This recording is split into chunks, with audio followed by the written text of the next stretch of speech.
सुनबाई, आजही चहा काल सारखाच बनव. अगं, कोणती नवीन चहापत्ती आणली आहेस का? काय ग, कालच्या चहाचं रहस्य काय आहे? प्रत्येक चांगल्या चहासाठी आवश्यक आहे राजहंस दूध. चहापत्ती तीच, फक्त दूध नवीन. आणि माझ्या चहाला मिळाला सुंदर रंग आणि स्वाद. तुम्ही फक्त दूध बदला, राजहंस दूध आणा आणि असा मस्त चहा बनवा.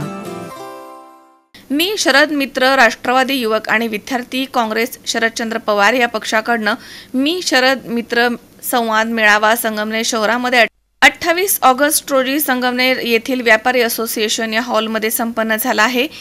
यावेळी प्रमुख उपस्थिती माननीय श्री राष्ट्रवादी काँग्रेस शरदचंद्र पवार पक्षाचे प्रदेश अध्यक्ष सुनीलदादा गव्हाणे यांची होती आणि राष्ट्रवादी विद्यार्थी काँग्रेस शरदचंद्र पवार प्रदेश सरचिटणीस सौरभ राजेंद्र देशमुख यांच्या नेतृत्वाखाली हा कार्यक्रम संपन्न झाला आहे.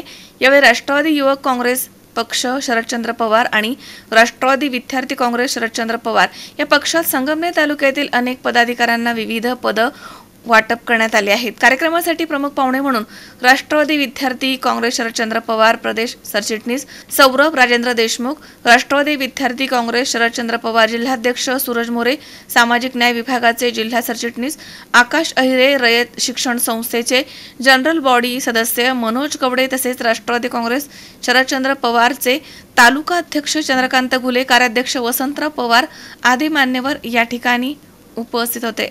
राष्ट्रवादी विद्यार्थी काँग्रेस आयोजित मी शरद मित्र या कार्यक्रमासाठी आपले अध्यक्ष प्रदेशचे अध्यक्ष सुनीलदादा गव्हाणे, विद्यार्थीचे जिल्हा अध्यक्ष सूरज मोरे, त्याच पद्धतीने फादर बॉडीचे अध्यक्ष आपले चंद्रकांतजी घुले साहेब, वसंतराव पवार कार्याध्यक्ष हे उपस्थित आहेत. पहिले यांचे मी स्वागत करतो. त्याच पद्धतीने संगमनेर हा राष्ट्रवादीचा एक काळ गड होता. ज्या पद्धतीने वसंत काकांनी सांगितलं, संगमनेरात आपले पंचायत समिती सदस्य, जिल्हा परिषद सदस्य, 7 नगरसेवक होते. त्यानंतर पक्षाला जी कीड लागली, नवीन माणूस आला का वर जाऊन तक्रारी करायच्या का हा या पक्षात काम करतो, हा त्याच्यासोबत काम करतो, याला काढा. लिमिटेड कंपनी केली, काढता काढता अशी परिस्थिती झाली का ही एक लाईन भरली होती फक्त. ते नगरचे निरीक्षक आले होते काकडे साहेब, ते म्हटले आता हे काय परिस्थिती संगमनेरात, वरती येऊन सांगता का संगमनेरात आमचं असं आहे तसं आहे, पण ती नियोजन काहीच नव्हतं. परंतु झालं गेलं ते झालं.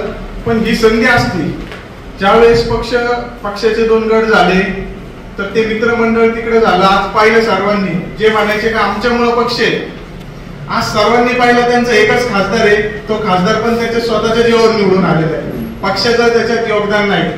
आणि शेवट पवार साहेबांच्या विचारधारेला धरून राहिलेले जे लोक आहेत ते सर्व 8 जण निवडून आले. सर्वात जास्त महाराष्ट्रात स्ट्राईक रेट असेल तर तो आपल्या शरद पवार साहेबांच्या राष्ट्रवादीचा आहे. 10 पैकी 8 लोक निवडून आले. आज पण महाराष्ट्रातला युवक हा जो कोणाला गळ्यातील ताईत मानत असेल तर ते शरद पवार साहेबांना मानतो.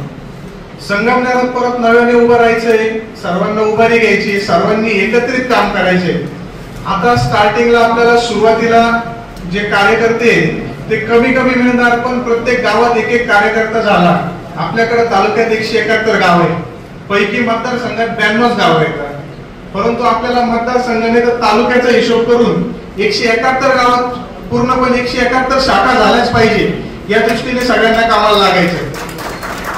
परत आपण गटवाईज अध्यक्ष करणारे युवकचे विद्यार्थीवाल्यांना मी ती सूचना केली, किंवा जे पेरेंटल बॉडीचे ते पण गटवाईज पद देणारे, म्हणजे 9 पद हे महत्वाची पद राहतील. म्हणजे अध्यक्षांच्या खाली 9 जण रचनेत हे मुख्य लोक असतील ज्यांच्याकडे गटाचा प्रभार दिलेला आहे.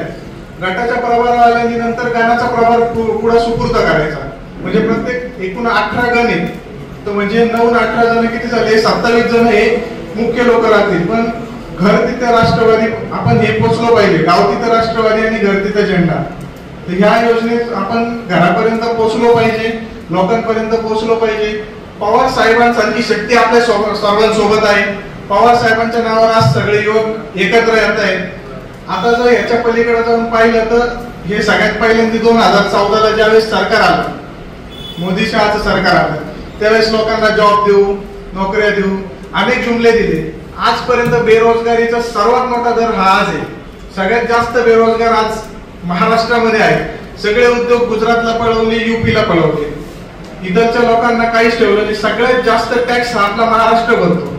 तरी पण महाराष्ट्राच्या वाट्याला या बजेटमध्ये आपण सर्वांनी पाहिलं असेल सुनील दादा, याबाबत आपल्या काही वेळा हे पण चर्चा पण झाली का महाराष्ट्राच्या वाट्याला बजेटमध्ये काही आलेलं नाही.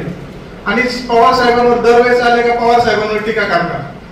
अहो तुम्ही जे IT सेक्टर बघताय, जिथं निम्मे भाजपचे लोक पोस्ट टाकतात का पवार साहेबांनी काय केलं, अरे तुम्ही त्या IT सेक्टर मध्ये बसलेले ते पवार साहेबांनी बांधलेले, आणि तिथून हे लोक पोस्ट टाकतात की पवार साहेबांनी काय केलं. महाराष्ट्राचा विकास केला, हे IT सेक्टर बांधले, हॉस्पिटल्स, हे सगळं नवनवीन जे आणलं महाराष्ट्रात. आज पण पवार साहेब ज्यावेळेस दौऱ्यावर होते अकोल्याच्या, त्यावेळेस सर्वांनी पाहिलं असेल त्यांच्या गाडीत एक पुस्तक होतं AI बद्दल. AI ही टेक्निक आजकाल राजकारणी कोणी पाहणार पण नाही किंवा त्याबाबत वाचणार पण नाही. म्हणजे जो तरुण राजकारणी सुद्धा लवकर त्याचा विचार करत नाही, त्याचं वाचन हे पवार साहेब करत होते. आता सर्वांना एकत्रितपणे काम करायचंय, त्याच पद्धतीने सर्वांना आपल्याला सुनील दादांचं भाषण ऐकायचंय, सगळे त्यासाठी आतुर आहे. म्हणून मी याबाबत काही माहिती दिली नाही. मी शरद मित्र हे सर्व सुनील दादा आपल्याला यानंतर सांगतील. पण सुनील दादांचा थोडक्यात परिचय करायचा झाला तर सर्वसामान्य घरातून येऊन सुनील दादा हे प्रदेशाध्यक्ष पदापर्यंत पोहोचले. पवार साहेबांनी असे अनेक लोक घडवले का ज्यांना कोणत्याही राजकीय पार्श्वभूमी नसताना प्रदेशाध्यक्ष पदापर्यंत ते मजल मारू शकले. आज महाराष्ट्र राज्यात सुनील गावणेंचं नाव पूर्ण महाराष्ट्र राज्यात गाजतंय. आज कोणताही मोठा कार्यक्रम असला, आमच्या पक्षाचे मेळावे अधिवेशन काही असले तर त्यावेळेस तुम्हाला सांगतो का सुनील दादा हे सूत्रसंचलन करायला आणि भाषणाला असतात. पवार साहेबांची डिमांड असते का सुनील दादांकडे सूत्रसंचलन आणि भाषण हे पाहिजे म्हणजे पाहिजेच. तर त्यामुळे सुनील दादा आता पुढे मार्गदर्शन करतील. मी माझे 2 शब्द संपवतो. जय हिंद, जय महाराष्ट्र, जय भारत, राष्ट्रवादी, जय राष्ट्रवादी. साहेब पवार साहेब वयाच्या 84व्या वर्षी इतके राजकीय संकट येत असताना थोडीशीही न डगमगता पुन्हा फिनिक्स पक्षाप्रमाणे राखेतून उभारी घेऊन पुन्हा आपला चमत्कार दाखवू शकतात. याचं एकमेव उदाहरण आपण त्यांच्याकडून ते उदाहरण आत्मसात करण्याची अत्यंत गरज आहे असं मी आपणास सांगतो. जास्त राजकीय भाषण करणार नाही, परंतु आपण वृत्तपत्र, टेलिव्हिजन हे सर्व पाहत आहात. यामध्ये सध्याच्या काळात विधानसभा येऊ घातलेले आहे आणि त्या पद्धतीनं उमेदवार आणि पक्ष बांधणीचं काम सर्वच पक्षांचं अत्यंत नेटाने चालू आहे. विषय असा झाला की आता प्रस्थापितांच्या पक्षामध्ये जाणाऱ्यांची लाईन फार मोठी असते, पण आजच्या परिस्थिती असं झालंय भाजप असेल, सेना असेल, शिंदेगड किंवा इतर पक्ष असतील, सर्व पक्ष बाजूला ठेवून आज पवार साहेबांची रोज तुम्ही बातमी पहा, कोणीतरी 4-2 मोठमोठे नेते पवार साहेबांच्या भेटीला येत आहेत. आणि कृपया आमच्याकडून काही चुकलं असेल तर पदरात घ्या आणि पुन्हा आम्हाला काम करण्याची संधी तुमच्या नेतृत्वाखाली करून द्या. ही अत्यंत महत्वाची अशी घटना या पटलावर होत असताना वयाच्या 84व्या वर्षी पवार साहेब त्याला नेटाने सामोरे जात आहेत आणि तो आदर्श आपण सर्वांनी घ्यावा. या ठिकाणी हे सर्व तुम्हा तरुणांना जमा करण्यासाठी एक कार्यक्रम आयोजित करण्यासाठी सौरभची धडपड चालू असते. विद्यार्थी काँग्रेस असेल, युवक काँग्रेस असेल, आम्हाला फोन करून कार्यकारिणी उभी करायची असेल, आपल्याला नव्यानं उभं राहायचंय. या ठिकाणी काँग्रेस पक्ष हा प्रस्थापितांचा पक्ष आहे. प्रस्थापितांच्या बरोबरी आपल्याला करायची आहे. जरी झाली नाही तरी आपल्या तोला मापाची बरोबरी आपल्याला नेहमी जिवंत ठेवावी लागेल की जेणेकरून राजकारणामध्ये आपली कुणीतरी दखल घेईल. याकरता सौरभला आणि तुम्हा सर्वांना असेच कार्यक्रम करीत राहून एक एक कार्यकर्ता जोडून या ठिकाणी एक दिवसाचं मोठं वटवृक्षात रूपांतर होईल अशी अपेक्षा व्यक्त करतो. सौरभला आणि तुम्हा सर्वांना शुभेच्छा देतो आणि आलेल्या पाहुण्यांचे आभार व्यक्त करतो आणि थांबतो. सुनील दादांना ऐकण्यासाठी मोस्टली गर्दी बरं का. सुनील दादा तुमचं भाषण ऐकण्यासाठी खूप कार्यकर्ते उत्सुक असतात. विद्यार्थ्यांचा आग्रह होता की नियुक्ती समारंभासाठी सुनील दादांची जर वेळ भेटली तर संगमनेर सारख्या ठिकाणी काम करण्यासाठी ऊर्जा भेटते. मी सामाजिक न्याय विभागाचं काम करत असताना सामाजिक न्यायामध्ये आदिवासी गोरगरीब लोकांचे विषय आमच्या समोर येत असतात. त्याचप्रमाणे विद्यार्थ्यांचे विषय जेव्हा समोर येतात तेव्हा सगळ्यात पहिले नाव आठवत असेल तर सुनील दादा नाव आठवतं. त्याच पाठोपाठ आम्हाला संगमनेर सारख्या ठिकाणी एक धडाडीचं नेतृत्व आम्हाला लाभलं ते म्हणजे सौरभ दादा आहे. आणि त्यांना सर्वांना पाठबळ देणारे आपले फादरबॉडीचे अध्यक्ष, शहर अध्यक्ष आहेत, या सगळ्या लोकांचं जे सहकार्य लाभलं त्याचं आज उत्तम उदाहरण हे डोळ्यात येतात ही पब्लिक जी दिसती ती जी गर्दी संगमनेरसारख्या ठिकाणी काँग्रेसच्या कार्यक्रमाला होती आपल्या मित्रपक्षाच्या, तशी गर्दी संगमनेरमध्ये सौरभ दादांच्या नेतृत्वामध्ये पहिल्यांदा झाली असेल. मला हे छाती ठोकपणे सांगायला अभिमान वाटतो. आणि संगमनेरचा कार्यक्रम अक्षरशः आपला जनसंवाद यात्रेचा कार्यक्रम होता. फादर बॉडीचे सगळे म्हणजे हार्डली माझ्यामध्ये एक 15-20 लोकांची एकच लाईन करत होती. आणि म्हणजे संगमनेर राष्ट्रवादी काँग्रेस पक्ष जर म्हटला तर एका गाडीमध्ये फिरायची एवढी परिस्थिती पहिली होती, एकाच गाडीमध्ये संपायची परिस्थिती. आज सौरभ दादांच्या नेतृत्वामध्ये ही जी फळी उभी राहिली आणि मला एक गर्वाने पण म्हणता येईल असं की पक्षामध्ये फूट पडली तर त्याचा परिणाम हा झाला की जे खरं कार्यकर्ते होते, कष्ट काम करणारे, जे माग बॅकबोन म्हणून पडद्या मागचे कलाकार असतात, त्यांना आज ही संधी भेटली का पुढे येऊन त्यांचं कर्तृत्व सिद्ध करण्याची. तेच हे जे पडद्या मागचे कलाकार होते ते सगळे आज पहिल्या लाईनीत आले आणि त्यांचं कर्तृत्व सिद्ध करून त्यांनी दाखवले की बा एका गाडीचे 10 गाड्या कशा करता येतात. असंच सगळ्यांनी मिळून एकत्रित काम करावं. आपल्या सर्वांना सुनील दादांचं मार्गदर्शन ऐकायचंय. त्यांच्या मार्गदर्शनासाठी आपण सगळे उपस्थित झालात त्याबद्दल तुमचे आभार. आणि सुनील दादांनी आपल्याला वेळ दिला, सुरेश दादांनी वेळ दिला, शहराध्यक्षांनी वेळ दिला, मी त्यांचे खूप खूप आभार व्यक्त करणार. त्यांचे स्वागत करतो. पवार पक्षाची जबाबदारी आहे असे आदरणीय चंद्रकांतजी फुले साहेब, तालुक्याचे कार्याध्यक्ष वसंतरावजी पवार, त्याचबरोबर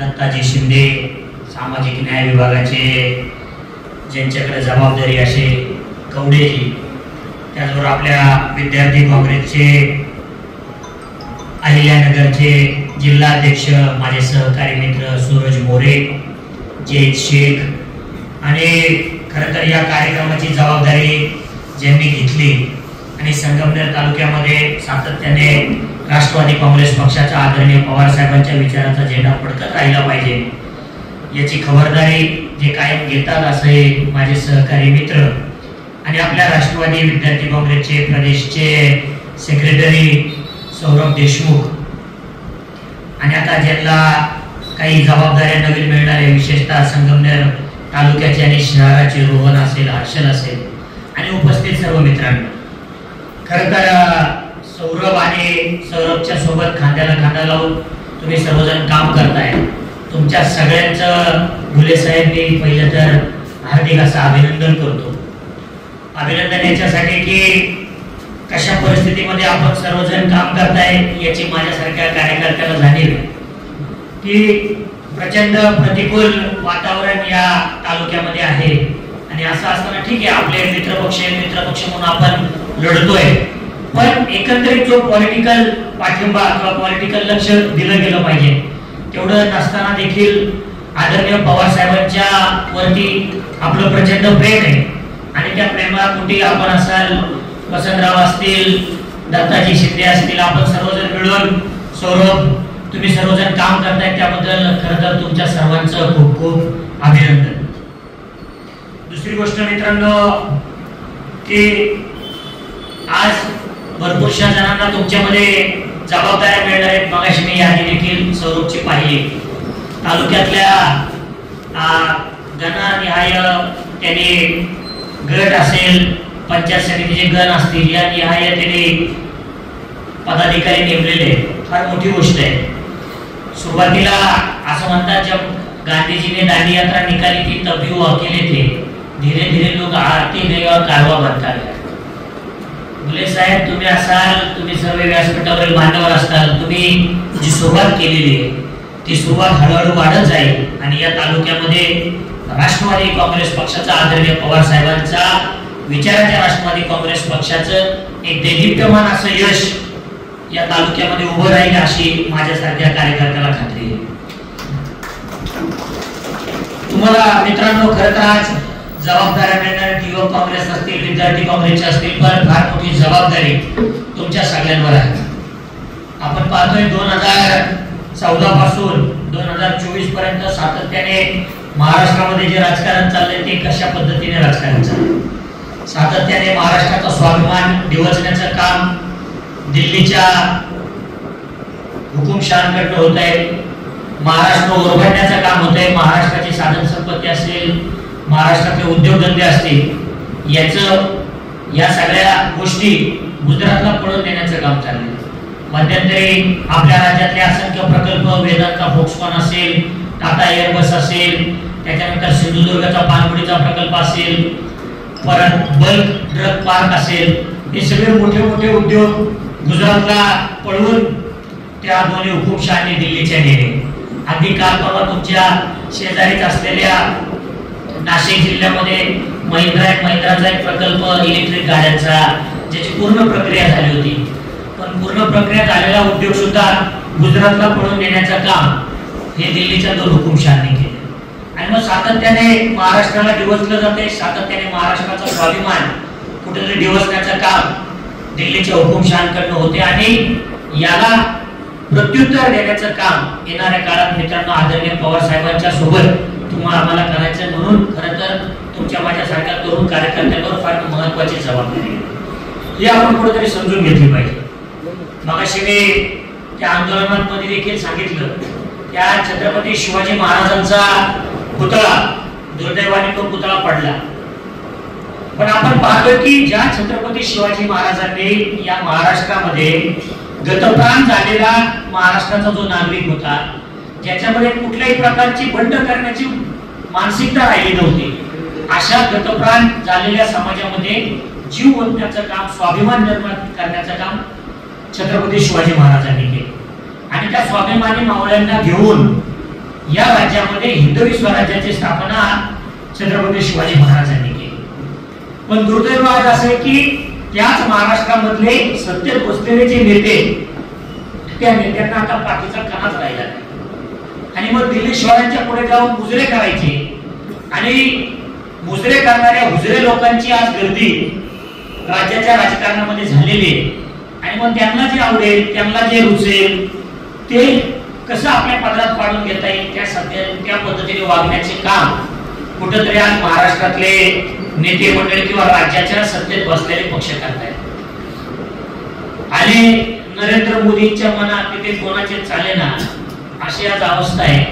नरेंद्र मोदींना वाटलं लोकसभेची निवडणूक आहे, त्याच्यामुळे काहीतरी इव्हेंट झाला पाहिजे, म्हणून सिंधुदुर्गच्या छत्रपती शिवाजी महाराजांच्या पुतळ्याचा घाईघाईने ते सगळं पुतळा उभारणीचं काम हातात घेतलं गेलं. दिल्लीच्या नेत्याला खुश करायचंय आणि त्याच्या बदल्यात स्वतःला काहीतरी पदरात पाडून घ्यायची अशी भूमिका राज्यातल्या मंत्र्यांची, मुख्यमंत्र्यांची किंवा इतर मंत्र्यांची आहे. आणि मग त्यांना खुश करण्यासाठी घाईघाईने आज पुतळा उभारला गेला. आणि दुर्दैव आहे की तो पुतळा पडला. म्हणजे अशा पद्धतीची लोक आज महाराष्ट्रामध्ये काम करतायत की ज्यांना कुठल्याही प्रकारचा स्वाभिमान राहिलेला नाही. आणि मग दिल्लीच्या ताकदाला भिडण्याची ताकद या राज्यामध्ये कोणाच्यात असेल तर ती फक्त तुमचे माझे नेते आदरणीय शरदचंद्रजी पवार साहेबांकडे. आणि हे गेल्या लोकसभेच्या निवडणुकीमध्ये आपण दाखवून दिलं, जनतेलाही आता कळलंय.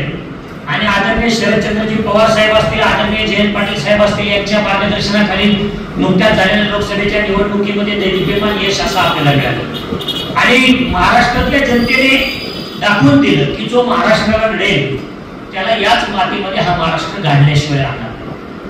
गेली जी निवडणूक झाली ती काही सोपी निवडणूक नव्हती, प्रचंड अडचणी होत्या. तुमचे माझे नेते आदरणीय शरदचंद्रजी पवार साहेब या सिंहरूपी नेत्याला चारही बाजूने घेरण्याचा डाव दिल्लीच्या ताकदीने आखला होता. आणि दुर्दैव आहे, शोकांतिक आहे की ज्यांना तर हाताच्या फोडाप्रमाणे आदरणीय पवार साहेबांनी जपलं, कायम आपल्या उराशी बाळगलं, असे आपल्यातलेच काही सरदार दिल्लीच्या त्या कुटील डावात पवार साहेब सहभागी झाले होते. ही शोकांतिक आहे. मोजके शिलेदार होते, नवीन चिन्ह होतं, तुटपुंजी साधन सामुग्री होती, वय, आरोग्य, असंख्य प्रश्न पवार साहेबांसमोर डोंगरासारखे उभे होते. पण पवार साहेब काही या प्रश्नांना डगमगले नाही. हा महाराष्ट्र टिकला पाहिजे, हा महाराष्ट्राचा स्वाभिमान राहिला पाहिजे, या महाराष्ट्रातल्या तरुणांना रोजगार मिळाला पाहिजे, ते बाहेर जात असलेले उद्योगधंदे महाराष्ट्रात थांबले पाहिजे, महाराष्ट्र पुन्हा एकदा विकासाच्या वाटेवर गेला पाहिजे, ही भूमिका घेऊन आदरणीय पवार साहेब पायाला भिगरी राहून महाराष्ट्रभर फिरले. आदरणीय जयंत पाटील साहेब यांनी स्वतःची एवढी काळजी आहे तर मग माझी मुलं ज्या जिल्हा परिषदेच्या शाळेमध्ये शिकतात त्या राज्यातल्या 15,000 जिल्हा परिषदेच्या शाळा बंद करण्याचा घाट तुम्ही का घातलाय? आज माझ्या घरातला एखादा मुलगा पुण्यासारख्या पिंपरी चिंचवड सारख्या भागामध्ये नोकरी धंद्यासाठी जात असेल तर त्याच्या घरातल्या लहान मुलाला आरटीच्या माध्यमातून एवढ्या दिवस ऍडमिशन मिळत होतं खासगी शाळेमध्ये. या सरकारने काय केलं तर ज्या मुलाला आरटीच्या माध्यमातून ऍडमिशन मिळतं त्या मुलाची फी राज्य सरकार भरतं. या सरकारने गेले 2 वर्ष त्या मुलांची फीस त्या शाळांना दिली नाही. पण शाळा म्हणतात तुम्ही जर आम्हाला पैसे देत नाही तर आम्ही या मुलांचे ऍडमिशन घेणार नाही. तर साहजिकच सरकारने काय करायला पाहिजे होतं की त्या मुलांच्या फीचे प्रतिपूर्तीचे पैसे द्यायला पाहिजे. सरकारने काय केलं, आरटीचा कायदा बदलला आणि अशी योजना केली की मुलांना खासगी शाळेमध्ये आरटीच्या माध्यमातून प्रवेशच मिळणार नाही. एका बाजूला तुम्ही आम्हाला 1,500 रुपये देताय, पण दुसऱ्या बाजूला माझ्या घरातला जो मुलगा ज्याला चांगलं शिक्षण मिळणार होतं तो आरटीचा कायदा बदलण्याचं काम या राज्य सरकारने केलं. ते तुम्ही का करताय? आता 15 ऑगस्ट काल परवा झाली. दुर्दैव आहे की 15 ऑगस्ट आली तरी सुद्धा राज्यातल्या जिल्हा परिषदेच्या शाळेतल्या मुलांना गणवेश मिळाला नाही. का मिळाला नाही गणवेश? तर याच्या अगोदर शाळेमध्ये जी गणवेशाची प्रक्रिया होती जिल्हा परिषदेची ती शाळेच्या स्तरावर होती. म्हणजे शाळेच्या स्तरावर गणवेशाची प्रक्रिया राबवली जायची, मुलांना गणवेश दिले पाहिजे. पण टक्केवारीचं सरकार आहे, प्रत्येक कामामध्ये पैसे पाहिजेत. त्याच्यामुळे या सरकारने काय केलं की ती प्रक्रिया रद्द करून राज्य स्तरावर प्रक्रिया नेली आणि राज्यातल्या सगळ्या जिल्हा परिषदेच्या शाळांना राज्य सरकार कापड खरेदी करणार टेंडर काढून आणि मग राज्य सरकारकडून परत प्रत्येक मुलाला सेपरेट खाली गणवेश वाटला जाईल अशी योजना. काय झालं, ती योजना फसली आणि शोकांतिक आहे, वाईट आहे की बाबा 15 ऑगस्ट सारख्या स्वातंत्र्य दिनाच्या कार्यक्रमाला आमच्या राज्यातील जिल्हा परिषदेची शाळेची मुलं बिना गणवेशाची गेली. याचं सरकारला अजिबात लाज वाटत नाही. एका बाजूला यात्रा करतायत, एका बाजूला मोठमोठ्या घोषणा करतायत, 1,500 रुपये देण्याच्या गोष्टी सांगतात. अरे पण ज्या मुलांच्या जीवावर पुढचं हे राज्य उभं राहणार आहे त्या मुलांच्या शिक्षणाची तुम्ही काळजी करत नाही. तुमच्या घरातला कोणी 12वीचा मुलगा असेल आणि त्यांनी जर मेडिकल डॉक्टर होण्याचं स्वप्न तो जर बघत असेल तर पाठीमागे झालेल्या नीट परीक्षेमध्ये प्रचंड मोठा भ्रष्टाचार भारतीय जनता पक्षाने केला. गुजरात आणि युपी मधली जी मुलं आहेत जी 12वीच्या परीक्षेमध्ये काठावर पास झाली त्यांना मेडिकलच्या नीट परीक्षेमध्ये चांगल्या मार्गाने पास केले आणि तुमच्या माझ्या महाराष्ट्रातला सर्वसामान्य घरातला जो 12वीला मुलगा चांगल्या मार्कांसाठी पास झाला मार्कांनी त्या मुलाला नीटच्या परीक्षेमध्ये कमी मार्कांनी किंवा नापास करण्याचं काम गुजरात आणि उत्तर प्रदेशच्या लॉबीने केलं. म्हणजे सातत्याने तुम्ही आमच्या मुलांना शिक्षणापासून वंचित ठेवण्याचा प्रयत्न करताय. तुमच्या घरातला एखादा मुलगा जर पीएचडी करायचं स्वप्न बघत असेल तर काल परवापर्यंत त्याला 100% शिष्यवृत्ती दिली जायची. या सरकारने आल्यावरती स्कॉलरशिप बंद केली पीएचडीची आणि राज्याच्या अर्थमंत्र्यांना जेव्हा विचारलं विधानसभेत तेव्हा अर्थमंत्री म्हणाले की पीएचडी करून पुढे काय दिवे लावणार आहे. म्हणजे दुर्दैव आहे की अशा पद्धतीचे नेते मंडळी महाराष्ट्राला लाभले. तुमच्या घरातला एखादा मुलगा सेटनेटची परीक्षा देत असेल तर सेटनेटची परीक्षा देऊन प्राध्यापक होण्याचं स्वप्न तो जर बघत असेल तर आज राज्यातल्या 90% जागा सेटनेटच्या प्राध्यापकांच्या रिकाम्या आहेत. मग तुम्ही आम्हाला 1,500 रुपये देताय तर दुसऱ्या बाजूला आमच्या पोरांचे रोजगार काढून घेताय. पोरांना रोजगार नाही म्हणून ग्रामीण भागामध्ये शेतकऱ्याच्या पोराचे लग्न होत नाहीये. एवढा मोठा सामाजिक प्रश्न उभा राहिलाय, याच्याकडे कोणालाच बघायला वेळ नाही. तर हे जे मुद्दे मला असं वाटतं की हे मुद्दे घेऊन तुम्ही सर्वसामान्य माणसापर्यंत गेलं पाहिजे. एखादा मुलगा 12वी नंतर डिप्लोमा झाला असेल, दुर्दैव आहे की राज्यातल्या डिप्लोमा म्हणजे तंत्र शिक्षण डिप्लोमा कॉलेजचे शिक्षकच नेमलेले नाही आणि गेले 1.5-2 वर्ष झाले जे शिक्षक नेमले ते कंत्राटी पद्धतीवर आहेत. आणि याच्यावर मोठी शोकांतिका की 1.5 वर्ष झाले त्या कंत्राटीवर काम करणाऱ्या शिक्षकांना राज्य सरकारने पगार दिलेला नाही. आणि हे सगळे जेव्हा कोर्टात गेले तर कोर्टाने स्टे आणलाय. तर आता चालू वर्षात तंत्र शिक्षण कॉलेजमध्ये शिकवायला शिक्षकच नाहीये आणि 28 ऑगस्ट म्हणजे आज उद्या 28 ऑगस्ट आजपासून त्यांच्या परीक्षा सुरू होत आहे. म्हणजे कसलं नियोजन तुम्ही करताय, कुठल्या पद्धतीने तुम्ही शिक्षण व्यवस्थेचा पूर्ण म्हणजे डिमोर करण्याचं काम भारतीय जनता पक्षाकडून होते.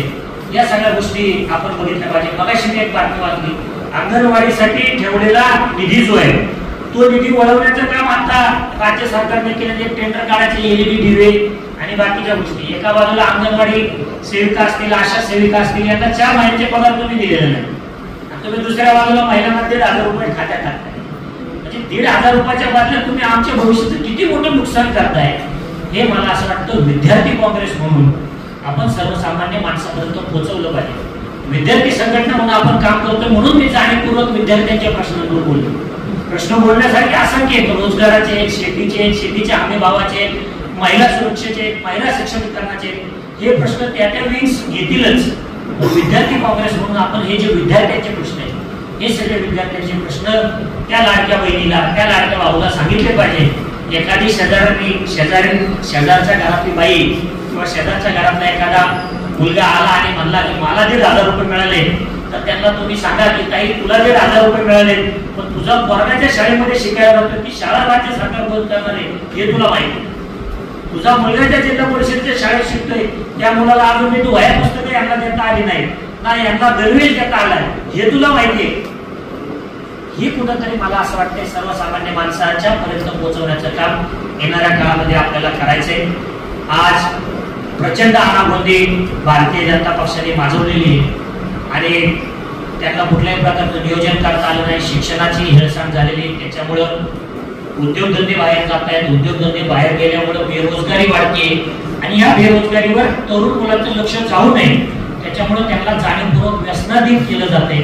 आज पुणे असेल, मुंबई असेल, पिंपरी चिंचवड असेल, याच्यामध्ये मोठ्या प्रमाणात ड्रग्सचं प्रमाण वाढलंय.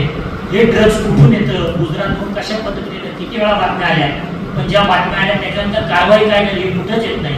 म्हणजे या तरुण मुलांना बेरोजगारीपासून लक्षात येऊ नये म्हणून व्यसनाधीन करायचं.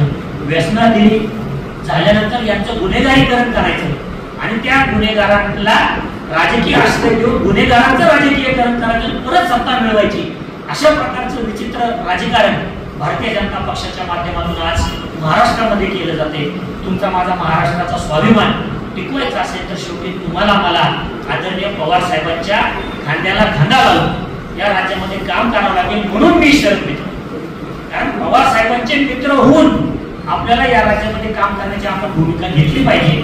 ही भूमिका घेऊन विद्यार्थी काँग्रेस राज्यभर काम करते आणि स्वरूप असेल, बुले साहेब असतील, वसंत काका असतील, दत्ताभाऊ असतील, तुम्ही सगळेजण मिळून या भागामध्ये काम करताय. तुम्हाला सुद्धा खूप खूप शुभेच्छा. तुम्ही सांगितलं आवर्जून की तुम्हाला एक कार्यक्रम घ्यायचा आहे, रोहित दादा असावेत, तर मी माझ्या बाजूने 100% दादांना आवर्जून आग्रह करेन, विनंती नाही तर आग्रह करेन की दादा आपल्याला संघटनेला वेळ द्यावा लागेल. अशा कठीण प्रसंगामध्ये, परिस्थितीमध्ये तिथं जर नेटाने काम करणारे एवढे कार्यकर्ते मन लावून जर काम करत असतील तर तिथं जाऊन त्यांच्या पाठीमागे आम्ही उभे आहोत हे तिथल्या सर्वसामान्य माणसाला सांगण्याची जबाबदारी नेता म्हणून आपली आहे. तर अवश्य तुम्ही मला सांगा, त्या पद्धतीने मी दादांचा वेळ घेऊन आग्रह करून त्यांना संगमनेरमध्ये आणण्याची भूमिका घेईन. एवढं बोलून मी या ठिकाणी थांबतो. धन्यवाद. मला सगळ्यांना शुभेच्छा देतो. जय हिंद, जय महाराष्ट्र, जय राष्ट्रपती. या ठिकाणी उपस्थित महाराष्ट्राचा बुलंद आवाज तसेच राष्ट्रवादी विद्यार्थी काँग्रेसचे प्रदेशाध्यक्ष माननीय सुनीलदादा गव्हाणे, आमचे सहकारी मित्र राष्ट्रवादी विद्यार्थी काँग्रेसचे प्रदेश सरचिटणीस सौरभ देशमुख, चंद्रकांत गुळे साहेब, आकाश आहेरे, वसंतराव पवार साहेब, दत्त शिंदे, तसेच माझे सहकारी जयंत शेख, महेश कांबळे, सार्थक यादव. या ठिकाणी प्रथमतः व्यासपीठावरती मी देशाचे नेते शरदचंद्रजी पवार साहेब, तसेच खासदार माननीय सुप्रियाताई सुळे, आमचे कर्जत जामखेडचे लोकप्रिय आमदार माननीय रोहितदादा पवार, तसेच सुनील दादांचे प्रथमतः मी आभार मानतो की एका सर्वसामान्य कुटुंबातील मुलाला मला अहमदनगर जिल्ह्याचे जिल्हाध्यक्षपदी काम करण्याची संधी दिली त्याबद्दल. तसेच जर सरकारने लाडकी बहीण योजना काढली दादा, त्या लाडक्या बहिणीच्या योजनेचं आम्ही स्वागतच करतो, पण त्या लाडक्या बहिणीला 1500 रुपये देऊन लाजवण्यापेक्षा त्या लाडक्या बहिणीच्या बेरोजगार मुलाला नोकरी दिली असती तर स्वागतच केले असते. तसेच लाडक्या बहिणीला संरक्षण दिले असते तरी स्वागतच केले असते. आज लाडक्या बहिणीचा असं विषय झालाय, त्या लाडक्या बहिणीने फॉर्म भरायला कष्ट घेतले, आज बँकेत गेले तरी त्यांना कष्टच आहे. आज बँकेत मी काल बँकेत गेलो होतो कामानिमित्त, त्या लाईन पाहून अक्षरशः दुःख वाटलं. त्या सेंट्रल बँकेमध्ये, महाराष्ट्र बँकेमध्ये 10-15 फुटाच्या लाईन लागले तिथं. म्हणजे इतकी वाईट परिस्थिती या ठिकाणी उपस्थित झालेली आहे. तसेच या ठिकाणी आपण उपस्थित राहिला, ज्यांच्या या ठिकाणी नियुक्त्या झाल्या त्यांना सर्वांना मी शुभेच्छा देतो. तसेच आयल्यानगर विद्यार्थी संघटनेच्या वतीने हा कार्यक्रम संपला आहे. जय हिंद. शावीर शेख, सी 24 तास, संगमनेर.